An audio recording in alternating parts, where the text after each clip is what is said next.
મિત્રો, હમણાં એવા સમાચારો મળે છે કે 10 રૂપિયાનું સિક્કા રાજકોટ જિલ્લામાં ચાલતા નથી. હું આપ સૌને એ જ જણાવવા માંગુ છું કે 10 રૂપિયાનો સિક્કો જે છે એક વેલિડ કરન્સી છે.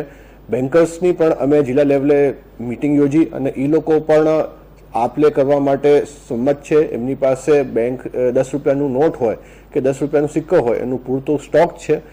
બધા વેપારી મિત્રોને હું વિનંતી કરીશ કે જો આપ એક સ્ટીકર પોતાની દુકાન બહાર ચોંટાડશો કે 10 રૂપિયાનું સિક્કો સ્વીકારવામાં આવે છે તો જે જનતાને આ હાલાકી ભોગવી રહ્યા છીએ એમાંથી અમને રાહત મળશે. એકવાર ફરી હું દોહરાવું છું કે 10 રૂપિયાનો સિક્કો એક વેલિડ કરન્સી ચલણ છે જેને બધાને સ્વીકારવાનું થાય છે અને એ દિશામાં જિલ્લા પ્રશાસન કાર્યશીલ છે. ધન્યવાદ.